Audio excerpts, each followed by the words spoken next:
Welcome on in, golf fans. It's your boy Gsluke here with our DFS live stream. This time, the Sanderson Farms Championship. So, gonna go through what you need to know for DFS and for props to go out there and have yourself a week. And really, it is truly one for the real golf fans out there, the golf sickos, as some would say. It's not the best field. We've got ourselves a golf course that really isn't all that intriguing, all that unique either. Is probably the respectful way to put it with all of the Jackson Country Club. But still, we've got tournaments, GPPs with our names on it, some prop slips to cash out, and hopefully going to be a solid weekend for those that put in the work. So we'll go through all the last second info that you need. That'll be the weather. We'll go through some of the chalk ownership across the different price ranges, and then of course go through any questions that you have as well. So at any stage, if you have a question, go ahead and throw it down in chat. And when I get a second to take a look at it, we'll go ahead and go over it together. So we've got, like I said, some weather to go through, some strategy talk as well, but a lot of it will be led by your questions there too. So feel free to go ahead and fire at any point. So we'll go ahead, take a look at the weather to start. It's usually a pretty solid starting place. And we're playing in Jackson, Mississippi. If you aren't familiar with the area, it's going to be pretty steamy this time of year. Usually pretty humid as well. And when we take a look at the weather for the first few days, it's a little variant. It's changed quite a bit over the last few hours. Over the last few days, it's wildly changed from day to day. Some are calling for rain in the forecast tomorrow. Some are calling for rain later in the day tomorrow. Some even overnight. And then some of the rain is coming in there on Friday. So if you take a look at different forecasts on windy.com, if you take a look at just the regular old forecast for Jackson, Mississippi, there's quite a lot of variation from model to model. So when we're taking a look at a potential weather split, or even just taking a look at Thursday, right, and looking at it for the prop or showdown perspective, it's not real clear and definitive, right? There's not a clear window where it's going to be dry out there for this golf tournament. We don't know if there's going to be rain, if rain at all, right, over the first few days. And if we get that rain, and really based on the timing of it, it can completely change the dynamic of this event, right? Just for evidence of that, I'm going to take a look at the scoring average from last year. It played about 0.85 under par. That's pretty in line with what we typically see at this event when it's not going to be super receptive. But if you remember 2022, when it rained just before the event, they played lift, clean, in place for the last 3 rounds. The scoring average was -2, right? A little bit better than -2. And that included a scoring average in round 1 that was a lot closer, right, to what we saw here in 2023. So like I said, the storms could really change the identity of this event. And back in 2022, just to kind of circle back on that and take a look at the leaderboard over here, -22-1, right? People took this place deep. You had Sam Burns win it, who's a prolific birdie maker, also relatively long. You had Cam Young up there, bomber. But then you had some shorter guys, like an Andrew Landry, a Henrik Norlander, for example. Even Hayden Buckley, right? That's not all that long off the tee. Mixed in with bombers like Young and Burns. You have Molinax there who hits it a country mile. It played a lot differently in 2022. And it does most years out there at Jackson Country Club. And I think, all kind of depends on the weather out here. I think you might see the best of both worlds out there, right? Tomorrow might be a little bit firmer, like you saw there for last year's event. But by the time they get to the weekend, it might be a dart fest like what we saw there in 2022. So really the winds, we'll talk about that here in a second. You could play a little wind edge out there over the first few days. But when it comes to the timing of the storms, unless you have a crystal ball, you have a meteorologist that you really trust out there, it's going to be tough sledding to go out there and find an edge. First off, what's going on, Brant? Hopefully you're having a solid start to your evening. Welcome into the live chat, right? So if you have any questions, Brant, you know what to do with it. Let's go ahead and hop into this weather. So speaking of the wind, right, mentioned a potential edge out there. If we take a look at the HRRR model, which at least to me, right, is the meteorologist that I trust the most, you can see for tomorrow, they're calling for slightly lower winds in the morning than what you have in the afternoon. But I think most notably, towards about 3-4 p.m., the winds start to tick off a little bit, right? The sustained winds drop about like 3-4 miles an hour. Same thing with the wind gusts. Now, when we cycle over to Friday, which the HRRR hasn't completely updated for yet, so we're going to have to take a look at a few other models. When we take a look at NAM over here, you'll see that they're calling for slightly higher wind gusts once again in the afternoon than the morning. But this time, they don't really taper off as much, right? They stay pretty consistent for the entire PM wave there. So if we're trusting NAM, and if we take a look at GFS, which I would say is, based on what I'm hearing, probably the second most accurate model, right, for this kind of time frame, they're calling for just significantly higher winds in the afternoon on Friday than what they have in the morning.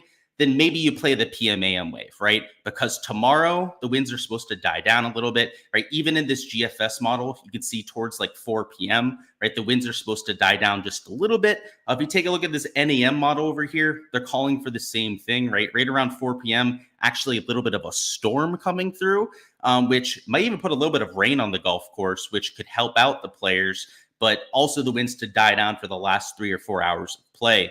So if they're going to get a little break tomorrow afternoon, which who knows if that happens, right? Like these weathermen are just completely full of it sometimes, right? So I always like to put that disclaimer on these reports. But if it does indeed, follow this projection here, this forecast, they're going to get a little bit of a break tomorrow afternoon. And then obviously Friday morning, almost all the models agree that the winds are going to be lower. So if I was going to play a weather edge, right? If I was going to stack one wave or the other out there, it would probably be the PM AM stack, right? It'd probably be the guys going off late tomorrow that might have the winds taper off. But also, most golf tournaments, we're looking at that PM AM stack anyways, right? There's something to be said for go out there, keep the momentum rolling, right? Go out there, have a solid 3-4 under par round, and then immediately wake up and try and rinse and repeat that, right? Rather than having almost a whole 24 hours in between your two rounds, or I think it's like maybe 12 to 16 hours in between your two rounds. So that's something to consider, is the potential advantage you might see for the PM AM stack, but it's not a big enough advantage for me personally to go out there and play it in a large field GPP, right? To say I'm only going to take guys playing in that PM AM wave. I'm not that convinced, right? Like I mentioned, you could have this forecast completely blown out of the water. This storm tomorrow afternoon, a few of the weather forecasts are calling for it to be a thunderstorm, right? If that happens, there's a delay in play, right? That completely screws up your timing with your, implied edge that you're hoping for out there. It's just a little bit more volatile than I think most people give it credit for. So, we always go through the weather. I normally say the same thing about it, right? I usually give you a lean on the weather, but I always have this disclaimer, right? That it's hard to guess, right? Sometimes it goes the complete opposite direction. And some of the forecasts are calling for storms overnight, which I think would be the best case scenario here, right? That way we wouldn't have any sort of stoppage of play. And plenty of the forecasts are calling for the storms to happen overnight in between Thursday and Friday. So sometime around then. But if it does indeed happen during play, right, is where all of this gets thrown into the water. So it's just something to be a little bit cautious with. I think if you're playing a single entry, that sort of thing, maybe you take 4 guys from the PM wave, 2 from the AM. If you happen to really like 6 players that are all there in the PM AM wave, then go for it, right? But if you have 6 players that you really like and they're all AM PM wave, maybe that's where I start to get a little bit hesitant about it. So just these quote unquote weather edges, right? There's something to pay attention to. They can be extremely useful, right? When you're trying to make tiebreakers, that sort of thing, but they shouldn't be the end all be all with your lineup. I'd say like the one exception would be with playing like all AM guys. I might try to avoid that. Let's bring up the projection sheet. Let's go through a few of the tiers on here and figure out what we're doing. Let's see. So we got Tyler down there, says, what's up? You're thinking of putting a few units on Cole to beat Aberg for the tournament. Tough travel and emotional letdown spot post Ryder Cup. You can totally see that. And then Cole fighting for Rookie of the Year. So I like the narrative that you're looking at there. I have to say the whole Aberg travel thing is certainly going to be overblown for DFS. But if you're just looking at a 50-50 bet, right, Eric Cole is a tough SOB himself, right? He's an absolute bulldog out there. You guys all know I think the world of his play out there. I've been tuned his horn for over a year at this point, but I completely agree with you, Tyler. He's live to beat him. And I think if you're looking at a round 1 matchup, Tyler, that's where I would look for it, because Aberg, if he's going to have a letdown, right, it's the first few rounds, right? It's the first few days after coming overseas. The thing for Aberg, too, is he hasn't been in America the last few months, right? He's been playing all of his golf over there in Europe. So he's completely acclimated to Europe. So his jet lag is going to be even worse, right? Than let's say an American that went over there for the Ryder Cup, was only there for like 3-4 days, or maybe a week or two, and then came back. Yeah, I think early on would be when you want to attack Aberg, right? If you're trying to play against him. So I haven't looked at the round 1 matchup board, but if they have one between Cole and Aberg, and maybe that's what you're talking about here, I think you said for the full tournament, round one bet might even be better one to match up, look after. So take a look at that, Tyler. Let's go through these tiers though. So at the top end of the board, if you're playing DFS this week, you want to be playing the ownership game. The unfortunate part is that these top 4 players, so Aberg down to Grillo, are all right about 20% owned. So on the sheet here this week, I don't have the ownership blacked out. So you'll be able to see ownership for every player in the field here. And it's going to be a huge talking point this week, because anytime you have one of these weak field events, the pricing is just all out of whack, right? Without a lot of options to choose from. The pricing of the guys in like the 9-10K range, those quality of players are normally like 7K golfers, right? And if we compare some of the guys, and we're going to go ahead and do this right now, compare players that are in the 9K range to some of the ones in the bottom end of the 7s, you have almost identical players, if not players that I think are better in the 7K range than what you have here in the 9K. So let's do a few of these, okay? Just to point out, it's setting the stage for something later on. Let's just do this. So let's look at this. So Lucas Herbert on the PGA Tour side, right? Europe, he plays great over there for whatever reason. But over here, he's been, for lack of a better word, dog shit for the last 3-4 months. He's $9,600. SH Kim, who I know he's been pretty hot over the last few starts, but before that was a missed cut machine. He was dog shit for the last 4 months. He's $9,400. Bo Hostler, dumpy old Bo, right? $9,200. You want to pay that for him? Probably not, right? Hell, you could even throw like Doug Gims, and I like Doug Gims this week. Gotta say, like, he's at least a ball striker, right? But he's $9,100. Like, makes me want to throw open my mouth. You could say that about pretty much every player in this field. And maybe these top 4 are the exception to the rule. It's kind of why I singled them out a little bit before, right? Grillo up to Aberg here. But like the rest of these guys, so from like Keith Mitchell down, are all the same. So let's do a few comparisons, right? So Lucas Herbert, I think, is like maybe the most egregious price of all of them, right? He's $9,600. I would much rather have Dylan Wu this week, and it's not even close, than Lucas Herbert, right? And there's a $2,000 price difference between them, right?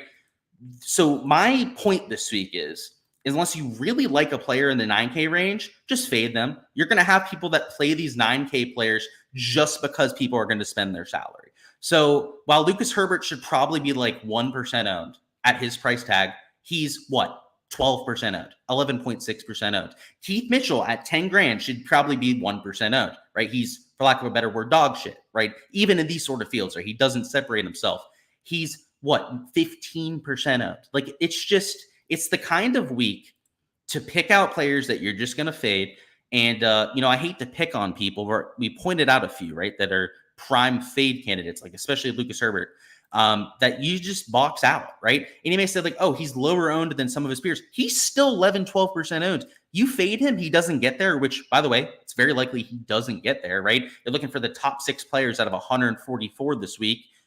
He's 12% owned. That's 12% of the whole field that you just boxed out right there. So when I was putting together ownership, when I was looking at some of the numbers up here, I was just outstanding. I was taken back by the fact that guys that are just horrible plays, and it's not just Lucas Herbert that'll be pointed out. There's plenty of them towards the top of the board that are just egregiously bad plays that are like 10-15% out. So my strategy for this week, and I think it's as straightforward as it gets, it's just fading the horrible plays. And it's really not all that difficult to do. You can do this the whole way down through to the 7K range. There are guys that are just egregiously priced or egregiously highly owned that you can cross out of your player pool. So just for a few other examples, right? Nicholas Lindheim here. I know, pretty decent DP World Tour player, right? This is a different level game, right? You're talking about like somebody going from the AAA in baseball to the major leagues in baseball. It is that large of a jump coming here overseas. And he's up here in the 8K range. He's still 11% owned. Like, I thought it was an absolute meme when I was looking at other ownership sites around the industry, and they had him like 15 to 20% owned. Like, I want to know what they're smoking out there. Like, frankly, because they're absolutely full of it. They think he's going to be 20% owned. Frankly, this 11% owned number on Lindholm might even be a little bit high there. So there are just plays like that, I mean, even at 11%, I think he's egregiously high owned, right? 20% is like laughable, right? With some of the ownership projections out there. So first off, if your ownership projections have him at like 20-25%, and it's from a site that you're paying for, you probably want to refund that. I'll just say that, because he's not going to be anywhere close to that tomorrow morning.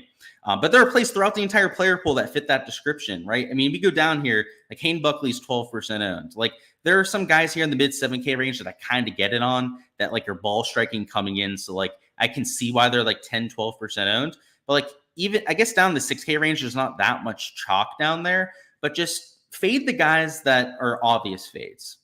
You have your own process out there, right? If you fade people that are way higher owned than everyone else, and that's what you do every single week, then I don't think you have to change your process this week. If you're somebody that just plays the best plays, you look at just the projected points tab, maybe it's the modeling tab over here for total model ranking, and you play the best guys, then do that this week. I don't think you need to change your process too much.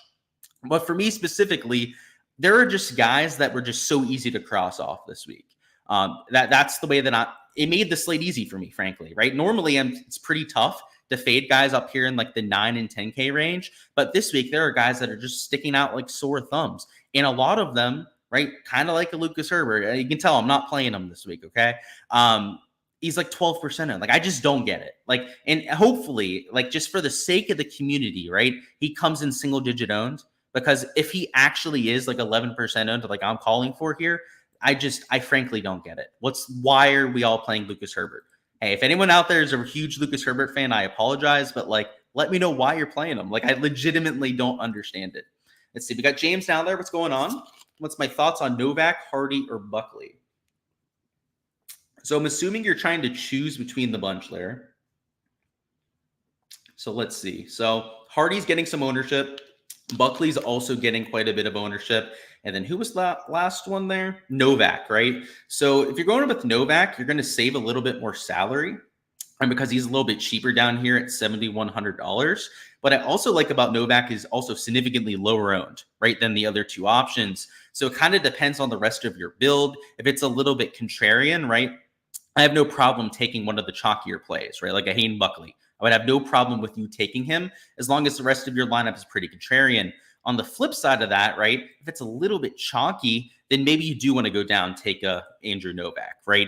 Give yourself a little bit more differentiation, whether it's leaving some salary on the table, or of course, just taking somebody that's only 5.9% projected owned as compared to like 15-20%.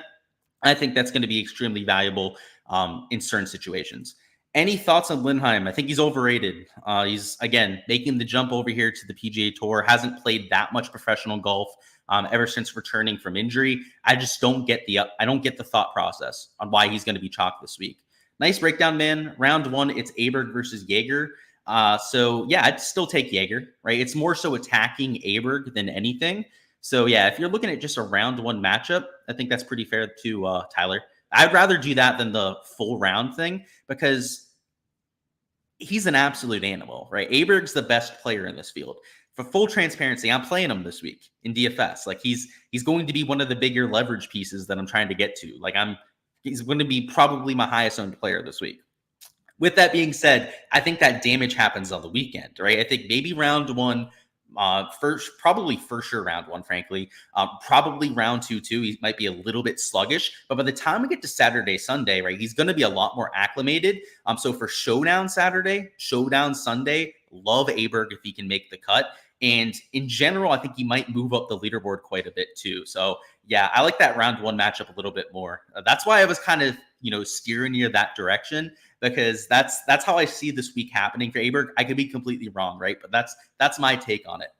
On Cole for the W, seems like an obvious pick, like Thigala a couple weeks back. Yeah, for sure. And we hit on that Thigala pick, right? So that's my thought process, Jack, right? Like, a lot of times you just play the best plays. And normally for me, that's up there in the 9-10K range, right? Like, if I'm going to spend up for, a low level price tag of like 10-1, 15-1 for an outright, I want it to be one of the guys that's an obvious pick, right? I'm not going to go out there and be like, ooh, I'm going to really, Steven Jaeger is going to break through for the first time. Like, that's just not the way that I go about it, right? It's like, okay, the numbers like Cole, everyone's saying this guy's due. He loves Bermuda. Like, you just, sometimes the obvious picks get there. right? So yeah, I like that you pointed that out, Jack, because that's been my thought process the last 3 or 4 events. We had Europe win last week. That felt pretty obvious, right?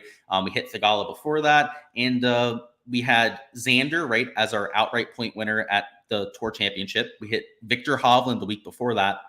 So I'm on a streak of like 4 or 5 straight outrights. They've all been very obvious picks, like guys that were in the top 5 of touted picks on any given week. Sometimes it is that easy, frankly. You have a Hoagie each way. He's been playing recently over there on the DP World Tour. That's right. He bagged a top 20 at the BMW, which is a difficult golf course too. I like him, Jack. I think he's just a better player than his peers, and he's also relatively low owned. So if we take a look at the ownership on Tom Hoagie, it's, respectable, right? I've got him at 9.7%, but he's lower owned than Sam Ryder, right? Lower owned than a Mark Hubbard, a solid amount lower than somebody like a Smalley or a Svensson. So yeah, I agree with you, right? He's kind of like out of sight, out of mind a little bit. So that's what you're seeing with the projected ownership there, but it's not like he's playing poorly, right? Even with the shots gained that we have from the PGA Tour, which is what you're going to see on my sheets here, guys. It's all PGA Tour data. He's still number 24 in the field in recent form. So even over here, which hasn't been flashy, right? Don't get me wrong. He's still been number 24 in the field. That's decent, right? That's okay. Hey, Luke, appreciate your content. Was wondering what my thoughts were on sleeper picks. Is wondering why I like Smalley. So Smalley is all about the form, man. If you're looking for a ball striker, which you guys know me, I'm a slut for ball striking. I want guys that are gaining in bunches with the approach play.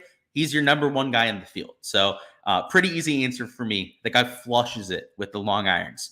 And in terms of a sleeper play, if I was looking for a low-owned option, I think, Tom Hoagie, right, the discussion from just a minute ago is a great option, right? He's relatively low-owned here, and I think has just as much upside to win this week as Eric Cole, as Steven Yeager. Not as much as Aberg. I have to say, guys, the win equity on Aberg is by far the highest of anyone in this field. But outside of that, these Steven Yeagers, these Eric Coles are on the same kind of level to me as Tom Hoagie. Let's find another good option here. I think Smalley is probably a good comparison, right? Like a lot of the guys here in the 8, 9K range are just interchangeable. So for me, those are my thoughts there. All right, let's talk about this 8K range a little bit more. So we talked about the 9, 10K range, right? I think it's a little bit overblown. I think there are some clear fades that you can kind of cross out. This 8K range, on the other hand, without tipping my hand too much, I am in absolute love with. First off, you guys heard me. I'm looking for ball striking. Right? I'm looking for approach play. Well, look at this 8K range, okay? Everyone's gaining except for Ben Griffin. So Sam Ryder, 0.7 shots per round. And this is over the last 36 rounds. So this is a relatively large sample, okay? This is a multiple month sample size, probably like 4 or 5 months at this point. Smalley is flushing it. We know Mark Hubbard's a stud. Guys like Cage, Lee, Svenny are right about a neutral. Like that's okay, right? It's not great. Up here in the 9K range, they're all losing, right? Losing a half a stroke for Mitchell, losing 0.6 strokes for Herbert, losing 0.6 strokes for SH Kim. Like, that's why I don't understand, first off, why they're in the 9K range, but second off, why anyone's playing them. Like, I know a few of them have like okay finishes at this golf course, but that's not enough to make up for the fact that they're just playing shitty golf, right, over the last 3-4 months. And again, with these like shots gained metrics, these are over the last 3-4 months. Like, these are long-term sample sizes of players here not performing very well, with arguably the most consistent and the most important stat category for any golf tournament, not just this one. So yeah, this 8K range, I think, is an absolute money zone. Again, I don't want to give away too much with my exposure, but as you can imagine, there are a ton of players in that range that are going to be in my GPP player pool. Down here towards the 7s, especially at the top end of the 7s, I think there are a few traps that people are going to fall into. So we talked about the Lindheim trap, right? Like, anytime you have this new hot commodity on tour, you always going to be a little bit hesitant about it, especially when it's somebody returning from injury, and also especially when it's somebody that we haven't seen proven on the PGA Tour before, right? When did he last play over here? I don't think it went that well for him, right? I know he played here a few weeks back. Let's see. T27, so it was an okay finish. What was that, at the Wyndham Championship? So I guess he has an okay track record, just 1-for-1 on made cuts. But, don't let that completely fool you on the guy, right? He's still he's as much an unknown as anyone in the field. And when you have guys around him that are tour winners and an Akshay Bhatia, Luke List, right, another player that's proven it before, Garrick Higo, tour winner. I don't understand why he's getting the same amount of love. Like if Lindheim was cheaper and he was like 4 or 5% owned, I'd be totally fine with him as a play, right? In fact, I think he'd be a solid play for GPPs.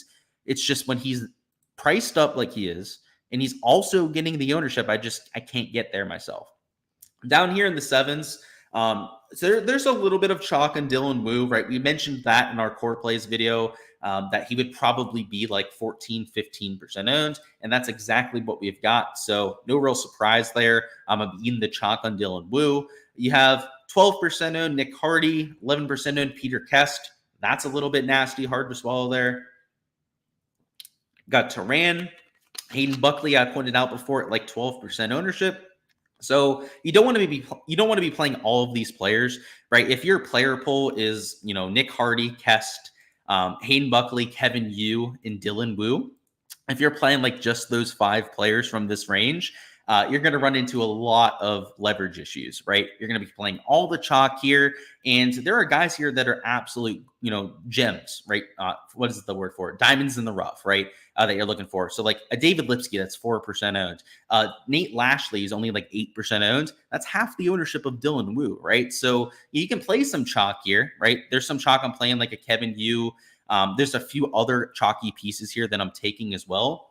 But I'm also mixing in the guys that are like 4% owned, like a David Lipsky. So just be a little bit worried, a little bit careful, I would say, about the ownership here towards the middle to the top end of the 7K range. But down towards the bottom end of the sevens, the ownership falls off rather quickly. You don't have as much egregious chalk. You don't have as many landmines to worry about. I guess outside of like Hayden Buckley, who's 12%, Kevin Yu, who's like 10% owned.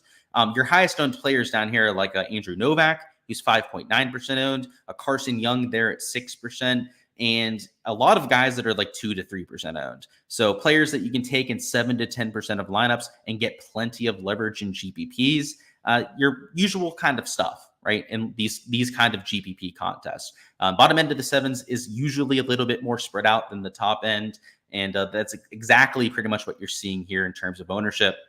Towards the sixes, drops off even further. And like I was mentioning before, there's not all kinds of egregious chalk this week. Like Kevin Roy, because of the recent form, he has a little bit of attention there. It was 1.4% owned though.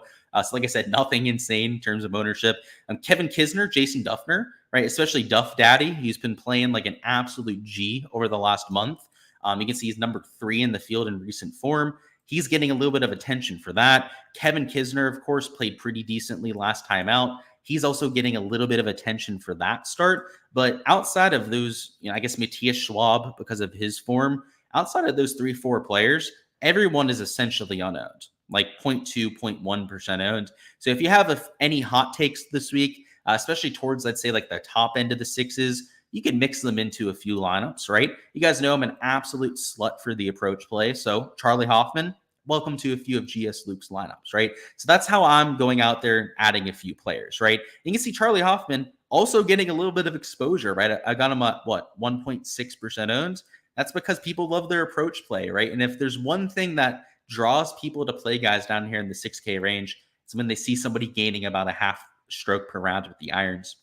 I mean, outside of that, guys, it's a week in GPPs to just cross out some of the gross plays and build out your lineups, right? Up top, if there are players that you have a hot take on, play them, right? Like Eric Cole, I think he's just the best player in the field. So he's going to make his way into 9 lineups. I mentioned that I think Aberg is being a little bit slept on, right? I think he's just by far the best player in this field.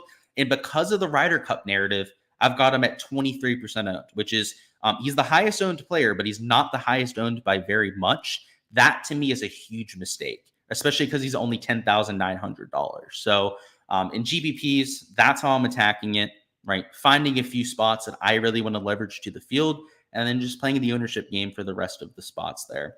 But go ahead, hop over to a little bit of lineup construction notes, and then hop on over to the prop side. So if you have any DFS questions, now's the time to go ahead and get them in, because we'll be talking about props, underdog, prize picks here in just a few. Speaking of, I need to get my Prize Picks app open.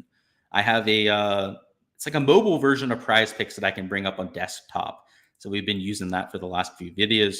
But in terms of lineup construction, I think there's a few interesting ways that you can attack it. So rather than just building a lineup together, I more so want to show you two of the fringe kind of builds that I'm considering. One would be a studs and duds. So if you wanted to start like Aberg and Cole, I don't know how many people are going to start with that combination. You're going to have a lot of people that start Aberg, maybe drop down into this lower 9, top end of the 8K range. You're going to have people that start with Eric Cole, right? Or even Jaeger, right? Either one of these two players, and then drop down here to the 9K range. I think a little bit more interesting this week is to be more aggressive about it, right? Whether it's an Aberg Jaeger or it's an Aberg Eric Cole lineup there, take those two players and then drop down into the 7K range, where I think you're going to find a lot of similar players to these 8 and 9K options, right? Like I mentioned, these guys are so egregiously priced that you can find players in the 7K range that are essentially the same, right? Whereas these top 4 players, or I would say from Grillo upwards, right? Those are the 4 guys that I identified before that are just so much better than the rest of the field that you could jam into lineups. So I thought that that was an interesting way that you could play this slate. If you were trying to look a little bit different than the rest of the field, perhaps get some differentiation, I think that you could probably accomplish it by doing that. But the other extreme that I also find almost equally intriguing, right, is to take like all 8K guys to build a lineup down here that just hammers this range. So like a Tom Hoagie, you could throw in an Alex Smalley. Let's say you really like Ben Griffin this week, a Lee Hodges, for example. You can take pretty much all 8K guys in a lineup. And I don't know if you're losing that much win equity, right? Outside of Ludwig Aberg up here, I mean, like Jaeger, Cole, and Grillo, like I think they're decent options, but like they're even a step below Ludwig Aberg up here, right? Outside of Aberg, I don't know if you're losing that much win equity by taking these kind of players. So whether you're going to go completely balanced or go studs and duds to the exact extreme, I think that both of those kind of lineups at this golf tournament are things that I'm going to explore. I'm 100% going to play both of those narratives in a good amount of my lineups. And I think it's going to be a good way to get different. Just so many people are going to be balanced this week, and the pricing isn't really built for that, right? I mean, like we have Akshay Bhatia here. He's $7,900, right? Like if you told me that Bhatia in this field was the one at $9,900 here, and that Keith Mitchell was the one at $7,900, I wouldn't even bat an eye at it. It would make complete sense. In fact, I think Bhatia should be the one at $9,900. But like Keith Mitchell's form coming in here isn't world changing, right? He had the T5 at the 3M Open, but literally hasn't done shit outside of that for like a year. Back to the Genesis Invitational, right? Where he had a T5 finish. Why the hell is he $9,900 when Akshay, who has been in on a pretty decent stretch of late, so let's look at it, right? Okay, win. 9th place finish, 35th place finish, right? He has 2 top 10 finishes his last 3 starts, including a win on the PGA Tour, right? And he's in the 7K range. Like, I don't understand the pricing, right? And when you know that, and you know that you can literally find 7K golfers, and it's not even just Bhatia. There are like plenty of examples like that of guys that could be in this 9K range. Then why not jam in some 10K guys, right? Or take it to the full extreme and take all guys here in the 8K range. That's just, they seem like pretty intriguing strategies for me from that perspective. Let's take a look at any DFS questions and then talk about some props. What do I think about Scott Stallings? I would say decent flyer. He's always got upside. He's a really streaky player, the sort of guy that when he has form, typically will convert it to a top 20 finish, occasionally even a top 5, top 10 finish, like you've seen from him the last few years, but unfortunately has one of the lower floors on the slate too, right? Is extremely prone to ejecting. So if you're playing at a large field contest, if you're a 150 maxer, for example, I think he's a perfect like 5% owned option. If you're playing in a single entry, a smaller field kind of tournament, right? Even if you're only playing like 20 lineups, I probably avoid Scott Stallings, right? So I think he's more of like the 150 maxers kind of cup of tea this week. But I think if you're risk tolerant, right, even for single entries, I guess you could do it. It would just take quite a bit of guts to go out there and play them. If we're playing in cash this week, which if you're somebody that plays cash for a full round tournament, I would have to say just props to you, right? That is a hard streak to play in.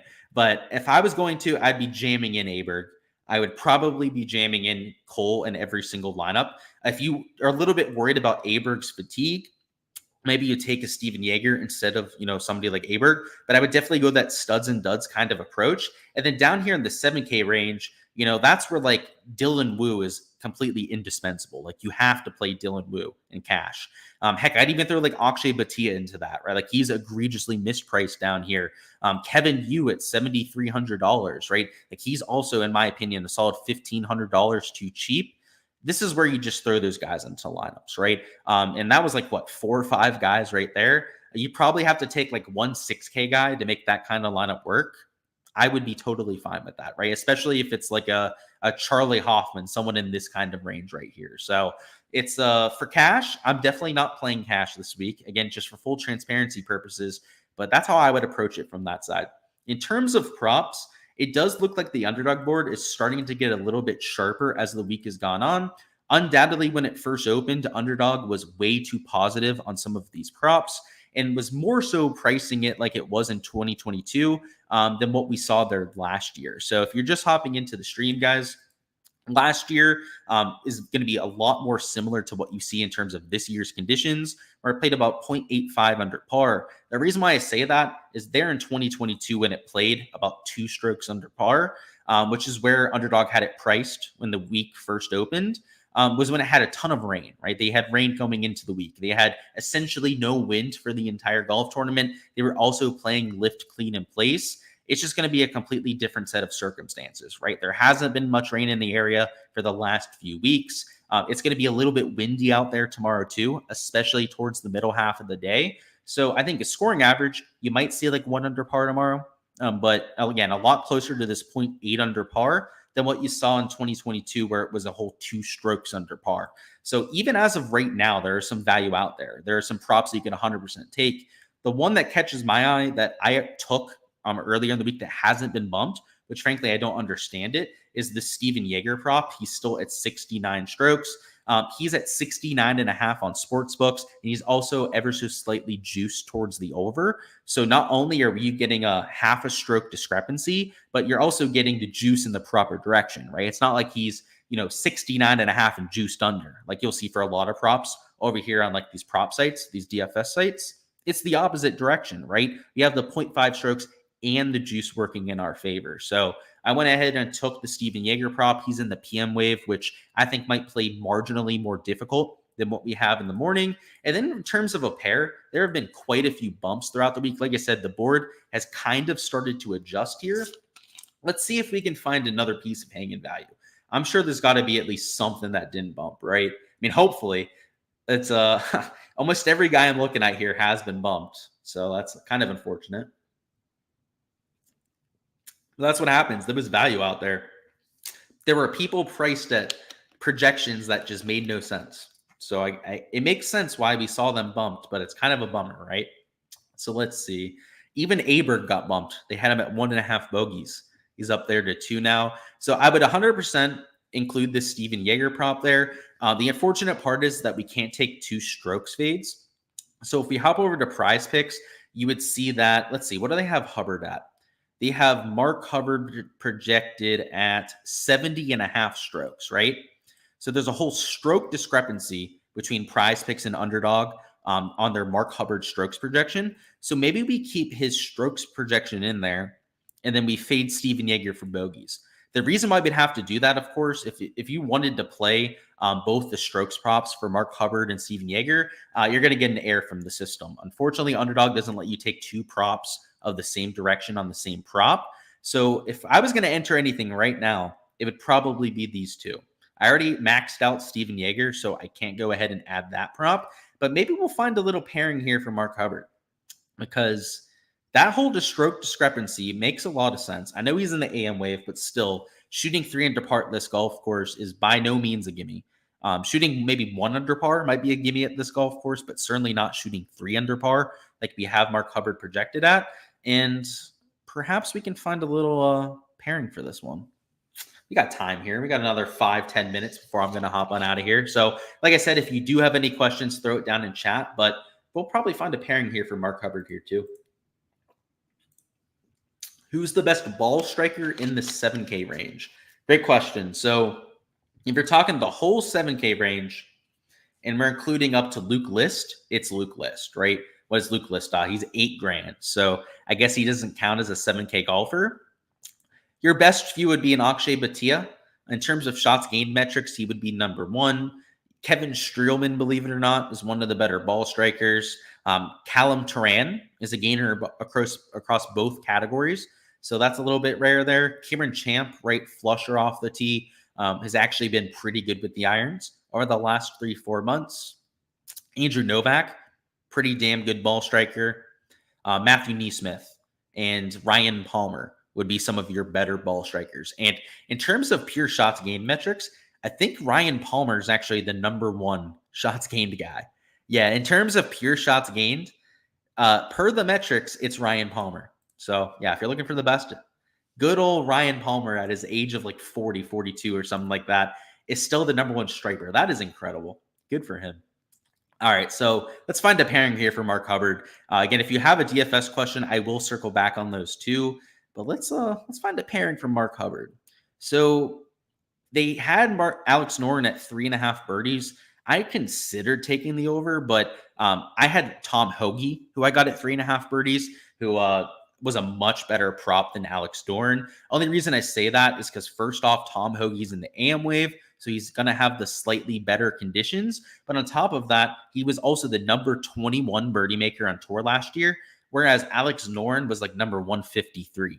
So the fact that this one got bumped up to 4-2, I don't necessarily agree with. In fact, I'm not going to take the under in Alex Noren for birdies, but I could totally see doing that because he's not the type of guy to make like 5-6 birdies around. He's going off in the harder conditions. And, you know, what is he on Prize Picks? They probably have him at 4 birdies too. I mean, like, I understand him being at 4, but I couldn't see taking an over at 4 birdies. Let me just say that much. That would definitely be asking a little bit too much from the Swede. Let's see. Let's find a good pairing here there, because that one's definitely too soft. Eric Cole's probably not my preferred fade. Let's see. Bo Hostler, we can always fade him, but he's at 4.5 birdies. Is he at 4.5 on Prize Picks too? Let's see. He's not even on the board, huh? Yeah, no dumpy Bo over there on Prize Picks. Actually, he's at 4.5. I'm blind. Okay. So they got him at the same projection. That's interesting. Let's see. Aberg's at 5. I kind of agree with that with Aberg. Aberg's an absolute stud.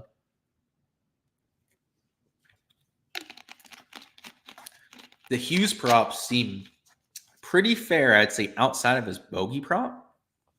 I'm intrigued by his under on bogeys, but the unfortunate part with Mackenzie Hughes is when his ball striking is off, he's going to shoot like 5-6 over par. So I just don't like the unpredictability with a Mackenzie Hughes in general. So I'm probably fading his props altogether. But yeah, this over on Mark Hubbard definitely makes a lot of sense. And just because I don't see anything that like really strikes me as amazing value right now, I would love to enter just both of these over for strokes. But if you're going to look for a pairing right now, these two would be my preferred pair. This Mark Hubbard one's a whole stroke higher over there on Prize Picks. And then the Steven Yeager prop, I know he's a pretty decent bogey avoider. I think he's actually like a top 25 bogey avoider on the PGA Tour. The issue is that the bogey average at this course is routinely in the 2.7 to 3 range, right? So it's almost double, right? His projection right here. So even him making 2 bogeys, which would be him going over this projection, would be a plus state of the field, right? He'd be beating 80, 90 guys out there tomorrow by only making 2 bogeys. That's the crazy part about him being at 1.5 bogeys. Frankly, anyone in the field that was at 1.5 bogeys, I didn't really understand that projection. So yeah, if you're going to take anything on Underdog, go in that direction. And let's bring up Prize Picks. I told you guys we'd bring up that tab here too. If you're going to play anything on Prize Picks, and I think the strokes board, believe it or not, you could take some unders on. So, over there in Underdog, they were a little bit more favorable towards the player's chances. But like Hubbard, right? You can middle him if you wanted to. You could take his under at 70.5 strokes. And I could totally understand that kind of mindset because shooting 2 under is more than doable at this sort of golf course. And if you take a look at some of the different websites that have golf betting odds up, which in fact, I'm going to do right now. Let me bring up Caesars and let me bring up, I believe it was Fanduel that had odds up for the entire field. And I'll show you what I'm talking about. Some of the unders on Prize Picks are actually plus EV. So I know almost all the overs on Underdog are what we were looking at, but on Prize Picks, it's a little bit of a different scenario. So give me one moment here while I find these Fanduel odds. And hopefully I don't unplug my mic in the process. Let's see. You still have it up? They do. Perfect. All right. So let me stop sharing Prize Picks for the moment and show you guys what I'm talking about in terms of odds. So the best two books you can look at right now for comparing golf odds are going to be Caesars and FanDuel. So over here on Caesars, you can see that they have a lot of these guys at like 69.5 strokes. Over there on Prize Picks, they have Dumpy Bo at 70 strokes. You can see he's over here at 69.5 on Caesars. So while he is juiced towards the over, there's a little bit of value, I'd say, in an under 70 for a Bo Hostler, right? You can see he's only plus 110 odds to go under 69.5. So he has a lot of push equity at 70, right? We know that. But he also has a pretty decent chance of going under, right, to get to that 69 strokes. So that's why I like looking at some of the odds, right? It gives you pretty good perspective. Keith Mitchell, for example, right, he's at 69.5. Over on Prize Picks, he's also at 70 strokes. So much like what we had in the last case, right, slightly juiced towards the over, but probably a little bit of value on the under. So you can take a look at that for some comparisons. But then the really holy grail here is over here on FanDuel, because they post projections for almost everyone in the field. So not only can you look at like, the top 6 or 7 players, which is what you're going to see over here in Caesars, which was an absolute blast to be able to bet these over in Nevada, by the way. Some of these numbers, some of even like the plus money numbers are intriguing from time to time. But over here in FanDuel, you get a much larger selection. I mean, you can see we have almost the whole field on here in terms of their projections. You can see Nicholas Lindheim, just for full transparency, they'd like his chances to go under tomorrow. So the sports books do like him this week. So if you're somebody that subscribes to that kind of narrative, then maybe you do want to play him this week. His outright odds are pretty decent too. But for comparison's sake, right, let's find a few of our guys on here. So let's see, where are we at? There's so many options that it makes it a little bit tough, right? But look at Bo Hostler here, right? He's also juiced towards the over, but he's at 69.5 strokes, right? So him being at 70 on Prize Picks, I think is pretty fair. But I think if you're going to bet anything on them, you would take the unders at that point. So I think you're betting for props in round one kind of depends on what site that you're playing. My favorites would be some of the fades on Underdog rather than some of these unders on Prize Picks. The main concern for me would be the weather. So if you're just hopping in, we'll go ahead and circle back on that. The HRRR model will be the most accurate out there for Thursday's action. And you can see for especially like the mid half of the day, it gets a little bit windy, right? 11, 12 mile an hour winds aren't anything to scoff at, especially like 15 to 17 mile an hour wind gusts. So we'll have to see when the wind comes in, right? The timing of that is going to be crucial when it comes to going out there and picking your props. But in general, I think these guys are going to struggle a little bit compared to what we saw there in 2022. Outside of that, guys, that is all I've got for the live stream. We'll go over any last second questions that you may have, and then go ahead and wrap this thing up. So let's see what we've got. We have DePeach, who says Herbert bogeys. Is he at 2.5? Let me double check on that for you, because that wasn't something immediately that stuck out to me, but we can look at it. So he's at 2 bogeys. I have no lean on that. I think that's a pretty accurate projection. He's somebody that I don't think is a great play in DFS, but like in terms of average play of the field, he's a top 20, probably top 25 player in the field. So I don't want to completely disrespect him. So I think 2 bogeys seems pretty fair for Lucas Herbert. Let's see. Jason says Davis Riley under 70.5 strokes. Also Hoagie under 70. I would say the Hoagie under 70 I like a little bit more, but yeah, I agree with you there. If we compare him in terms of odds, let's see, where's Tom Hoagie at here? Pretty sure you're going to be in a plus EV bet, if I'd have to imagine. Let's see. So Tom Hoagie, he's at 70.5. And look at this, right? He's minus 140. So yeah, the sports books would 100% back you up there. And who was the other one? Davis Riley. Sorry, I'm not sharing my screen. I'll bring it back up so you can see what I was talking about. But yeah, Tom Hoagie is minus 140 when it comes to the odds. And then the other play, let's take a look at Davis Riley. I think I saw his odds up. He's a more popular player, right? He should probably be on here. At least for this field, he's more popular. Let's not act like he's popular in general, though. Yeah, there he is at the bottom. He's minus 150. 100% agree. When are their tee times? Let me double check on that. And we'll bring it up on Prize Picks because maybe that'll be the slip we do for the stream here. Because I completely agree, especially if they're AM wave. So Davis Riley's PM, I don't know if that throws me off too much. Tom Hoagie's 100% AM wave. That's part of the reason I took him for the over 3.5 birdies. I think I'm going to ride, man. I think we're going to make this the slip that we go with for the stream here. I have to say, right, if I was going to take anything on Prize Picks, the board I don't think is as valuable as what you're going to see in Underdog. It'd probably be these two. So let's go ahead, just enter them. Get that thing over with. But like I said, guys, I appreciate all the support here as per usual on the channel. Go ahead, smash that like button on the way out of here. We will be doing live streams for Showdown throughout the weekend. So make sure you're tuned in for all of those live streams for all the content throughout the weekend. We'll talk props on those streams. We'll go through all the action for rounds 2 through 4 and talk about the different types of strategies that you might want to implement depending on the contest that you're entering. But best of luck out there with your main slate lineups, any bets that you decided to go with. At this stage, I don't have many outright bets in. I did put one in on Eric Cole just in case, right? He goes out there and wins as a core play. Also bet Alex Smalley this week. But outside of that, those two picks as of right now, considering adding a few more, that's all I've gone with in terms of an outright bet. So best of luck out there if you guys have more outrights than I do. I know some of you probably still betting 5 or 6 golfers this week.